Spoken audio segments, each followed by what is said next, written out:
ॐ न यस्य कालो न च बन्धमुक्तिर्न यः पुमान्न प्रकृतिर्न विश्वं विचित्ररूपाय शिवाय तस्मै नमः परस्मै परमेश्वराय। सर्वेभ्यो नमो नमः। आप सभी भक्तगणों का हार्दिक स्वागत है। हम लोग पार्थिव पूजन के महत्व को, पार्थिव पूजन की विधि क्या है, किस तरह से पार्थिव निर्माण की विधि क्या है, किस तरह से प्राणों की प्रतिष्ठा करें, इन सभी विषयों पे हम चर्चा कर रहे थे। हम लोग का प्रथम भाग था जिसमें हमने बहुत से विषयों को जाना। तो आज हम लोग अपने विषय पे प्रवेश करते हैं जहाँ से हम लोग कल रुके थे। तो आइए हम लोग आज का विषय प्रारंभ करते हैं। तो हमने सर्वप्रथम अपनी नित्य क्रिया करके जो आचमन आदि किया, उसके बाद संकल्प आदि करने के बाद भगवान गणपति का पंचोपचार पूजन किया। उसके बाद अब हम लोग पार्थिवेश्वर पूजन की विधि में प्रवेश कर रहे हैं। तो सर्वप्रथम हमको क्या करना है, पार्थिव निर्माण करना है। तो प्रार्थना करेंगे, पहले भूमि से प्रार्थना करेंगे। किस तरह से? ओम सर्वाधारे धरे देवे त्वद्रूपां मृत्तिकामिमां गृहीष्यामि प्रसन्ना त्वं लिंगार्थं भव सुप्रभे। ओम ह्रां पृथिव्यै नमः। इस मंत्र से भूमि की प्रार्थना करेंगे। जहाँ से आप मृत्तिका का ग्रहण करते हैं वहां पर इस मंत्र से एक बार उस स्थान की प्रार्थना की जाती है। फिर वहां से मृत्तिका ग्रहण करेंगे। उद्धृता शिवराहेण कृष्णेन शतबाहुना मृत्तिके त्वांच गृह्णामि प्रजया च धनेन च। ओम हराय नमः। इस मंत्र को पढ़ के मिट्टी का ग्रहण करें। और जब मिट्टी को आप ग्रहण करेंगे तो एक बार मिट्टी को देख लें, उसको अच्छे से, उसमें कंकड़ आदि पत्थर तो नहीं है, उसका अवलोकन कर लें। कम से कम कहा गया 12 ग्राम मिट्टी आपको लेनी है, कम से कम। उसको लेकर के जल आदि से मिलाकर मिट्टी को गूंथ करके तैयार कर लें। फिर लिंग का गठन करेंगे। ओम महेश्वराय नमः कहकर लिंग का गठन करें। और वह जो आप लिंग का निर्माण करेंगे, अंगूठे से छोटा नहीं होना चाहिए और एक बित्ते से बड़ा नहीं होना चाहिए, इसको ध्यान देंगे। और निर्माण के बाद एक मिट्टी की छोटी सी नन्ही सी गोली बना करके उसको उसी लिंग के ऊपर रखेंगे। इसी को वज्र कहते हैं। जो आपने शिवलिंग का निर्माण किया है, पार्थिव लिंग का, उसको एक किसी कांसे के पात्र में या जो भी पात्र आपके पास उपलब्ध हो उसमें उसको स्थापित करेंगे। उसको वहां उस पात्र में रखेंगे। नीचे एक बिल्व पत्र का आसन दे देंगे और रखेंगे। यहाँ पे पार्थिव पूजन में एक तो जैसे पार्थिव पूजन होता है उसमें सिर्फ पार्थिव के भोले बाबा बना करके उनका पूजन करके विसर्जन करते हैं। एक विधि हमारी यह रहती है। एक पार्थिव पूजन में हम लोग पूरे परिवार का निर्माण करते हैं। गणेश जी, गौरा जी, कार्तिकेय जी, नंदी बाबा और भोले बाबा, ये पांचों का निर्माण करते हैं। सभी का विधिवत पूजन करते हैं। फिर जिस कामना के लिए हम पूजन कर रहे हैं उस द्रव्य से उनका अभिषेक करते हैं। उसके बाद फिर उनका विसर्जन करते हैं। और आपके पास अलग से वीडियो उपलब्ध कराएंगे किस तरह से आप मूर्ति का निर्माण करेंगे। गणेश जी किस तरह से, कार्तिकेय जी का निर्माण करें, किस तरह से गौरा जी को बनाएं, तो ये सब वीडियो आपको उपलब्ध कराएंगे धीरे धीरे। तो आइए, इसके बाद क्या करना है, अब विनियोग करना है। पहले ऋषि आदि न्यास का विनियोग करेंगे, फिर प्रतिष्ठा का विनियोग करेंगे।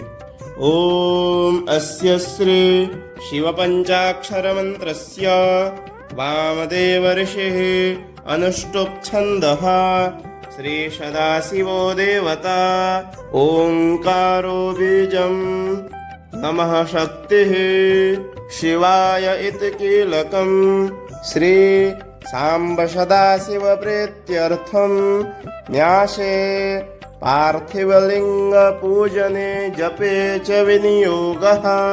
विनियोग के समय आपको हाथ में जल लेना होता है और जल सामने अर्पित कर देंगे। उसके बाद न्यास करेंगे। आपको हाथ में दूर्वा, बिल्व पत्र, कुश या पुष्प जो भी आपको उपलब्ध हो उसको लेकर के अपने और देवताओं को तत्त अंगों का स्पर्श करना है।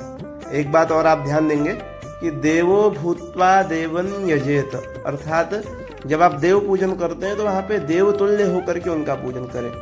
अब देवतुल्य आपको आभ्यंतर और बाह्य दोनों तरह से होना है। अंतःकरण से भी आपको देवतुल्य और बाह्यकरण से भी। तो अंतःकरण से कैसे होना है कि आप जब पूजन में बैठे मन एकदम शुद्ध करके, मन को एकाग्र करके और उन्हीं में मग्न होकर के आप उनका पूजन करेंगे। ये तो आप अंतःकरण से हो गए।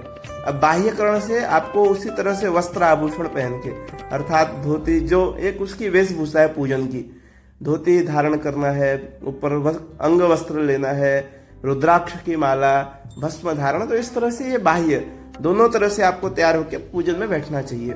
तो विनियोग करने के बाद आपको हाथ में दूर्वा, कुश, पुष्प कुछ भी लेकर के पहले अपने अंगों का स्पर्श करेंगे, फिर भगवान के अंगों का स्पर्श करेंगे।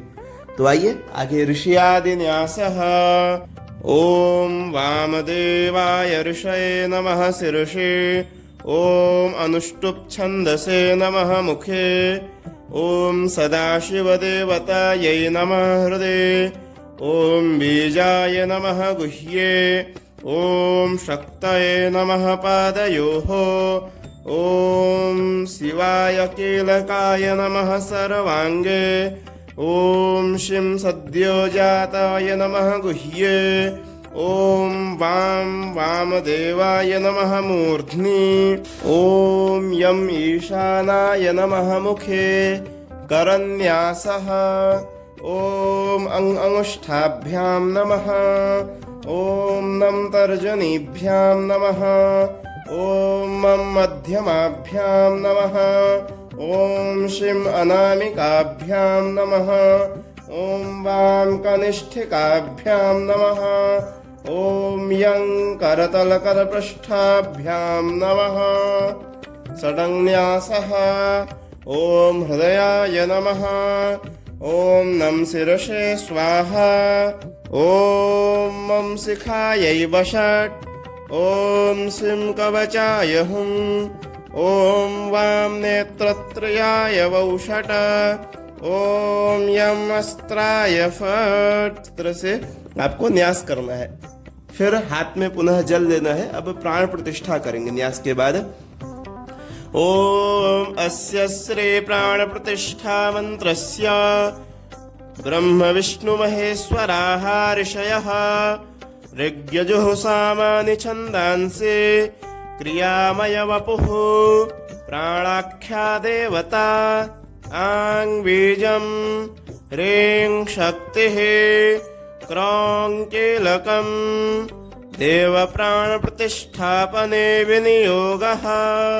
इस तरह से जो विनियोग है, जल आप सामने छोड़ देंगे। इसके बाद आप एक बिल्व पत्र लेकर के भगवान का स्पर्श करेंगे। बिल्व पत्र से जो जो नाम बोलेंगे, जिन जिन नामों का हम उच्चारण करेंगे, उन नामों का उच्चारण करते हुए आपको भगवान के तत्त अंगों का स्पर्श करना है। तो ओम ब्रह्म विष्णु रुद्र ऋषिभ्यो नमः शीर्षे। ऋग्यजुः सामच्छन्दसेभ्यो नमो मुखे। प्राणाख्या देवतायै नमः हृदये। आंग बीजाय नमो गुह्ये। क्लीं शक्तये नमः पादयोः।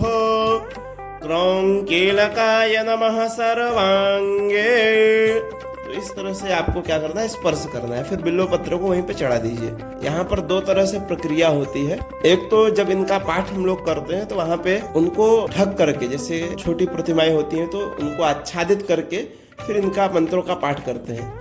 दूसरी प्रक्रिया में हम क्या करते हैं कि उनके ऊपर अक्षत छिड़कते हैं इन मंत्रों को बोलते हुए। और तीसरे में क्या करते हैं, उनका महाअभिषेक करते हैं। तो आप जिस प्रक्रिया को वहां पे लागू करना चाहें कर सकते हैं। आप इसमें से कोई भी प्रक्रिया को प्रयोग में ले सकते हैं। इसमें आप अक्षत वाला जैसे अगर लेते हैं तो आपको क्या करना है, बाएं हाथ में अक्षत रखना है और दाहिने हाथ से जब हम मंत्र का उच्चारण करेंगे, बीज मंत्र का, आपको एक एक अक्षत या जितना भी आप उठाएं एक बार में, धीरे धीरे वहीं प्रतिमा पे जो पार्थिव लिंग का निर्माण किया वहां पे धीरे धीरे आप छोड़ेंगे। तो आइए, तरह से आपको क्या करना है, बाएं हाथ में अक्षत लेना है और धीरे धीरे छोड़ना है। देखेंगे, ओम आंग ह्रीं क्रौं यं रं लं वं शं सं सं हं सः सोहं शिवस्य प्राणाः इह प्राणाः। ओम आंग ह्रीं क्रौं यं रं लं वं शं सं शं हं सः सोहं शिवस्य जीव इह स्थितः। ओम आंग ह्रीं क्रौं यं रं लं वं शं शं सं हं सः सोहम शिवस्य सर्वेन्द्रियाणि वाङ् मनस्त्वक्चक्षु श्रोत्र घ्राण जिह्वा पाणिपाद पायुपस्थानि इहागत्य सुखं चिरं तिष्ठन्तु स्वाहा। तो इस तरह से आपको क्या करना है, यहाँ तक धीरे धीरे अक्षत को आपको छोड़ना है। अब फिर से अक्षत छोड़ेंगे भगवान पार्थिवेश्वर पे, बोलेंगे ओम भू पुरुषं सांब सदाशिवं आवाहयामि। ओम भुवः पुरुषं सांब सदाशिवं आवाहयामि। ओम स्वः पुरुषं सांब सदाशिवं आवाहयामि। इसके बाद हाथ जोड़कर भगवान से प्रार्थना करेंगे, स्वामिन् सर्वजगन्नाथ यावत् पूजावसानकम् तावत् त्वं प्रीतिभावेन लिंगेऽस्मिन् सन्निधिं कुरु। प्रार्थना के बाद फिर अब हाथ में बिल्वपत्र लेकर के विधिवत भगवान का ध्यान करेंगे। ओम ध्यायेन नित्यं महेशं रजतगिरिनिभं चारुचन्द्रावतंसं रत्नकल्पोज्ज्वलांगं परशुमृगवराभीतिहस्तं प्रसन्नं पद्मासेनं समन्तात् स्तुतममरगणैर्व्याघ्रकृत्तिं वशानं विश्ववाद्यं विश्ववन्द्यं निखिलभयहरं पंचवक्त्रं त्रिनेत्रम्। ओम भगवते पार्थिवेश्वराय नमः। इस तरह से बोलते हुए बिल्वपत्र को भगवान के ऊपर चढ़ा देंगे। इसके बाद विधिवत भगवान का आप पंचोपचार, दशोपचार या षोडशोपचार पूजन करेंगे। ये वीडियो बहुत बड़ा हो जाएगा, इसलिए शिव पूजन के नाम से एक अलग वीडियो आपको उपलब्ध कराया जाएगा, जिसमें आप शिव पूजन में आप पार्थिव पूजन लीजिए। चाहे मंदिर में कभी आप पूजन करने जाते हैं, स्वयं से नित्य पूजन करते हैं, तो वहाँ पे भी आप उस वीडियो के माध्यम से पूजन कर सकते हैं। यदि आप शिव पूजन करते हैं तो भी 3-4 जगह जैसे भी आप पूजन करते हैं, सब जगह वो वीडियो से आप पूजन कर सकते हैं। तो यहाँ पे हमने ध्यान किया है। अब आगे जो भी पूजन का प्रकार है हम लोग अगले वीडियो में जानेंगे। आपसे निवेदन रहेगा कि आप इसी तरह से ज्ञानवर्धक चीजों को जानना चाहते हैं, देखना चाहते हैं और प्रमाणिक चीजों पे आप विचार करिए। तो आपसे निवेदन रहेगा कि आप इस चैनल को सब्सक्राइब करें, क्योंकि वीडियो को हो सकता है आपको किसी मित्र के द्वारा प्राप्त हुआ हो, दोबारा अगला वीडियो प्राप्त हो न हो, तो आप उसके लिए चैनल को सब्सक्राइब किए रहेंगे, बेल आइकन दबाएंगे। जैसे ही वीडियो अपलोड होगा सबसे पहले आपके पास सूचना प्राप्त होगी। तो निवेदन रहेगा कि आप स्वयं भी सब्सक्राइब करें और अधिक से अधिक अपने मित्रों को, अपने परिचितों को, जिनको भी आप जानते हैं, सबको प्रेषित करें, भेजें, जिससे वो भी इस विषय को जाने और आगे इसको शेयर करें। तो इन्हीं शब्दों के साथ आज हम विराम करेंगे और अगले वीडियो में फिर हम लोग उपलब्ध होंगे, जिसमें शिव पूजन की विधि क्या है जानने के लिए। अस्तु सर्वेभ्यो नमो नमः, धन्यवाद।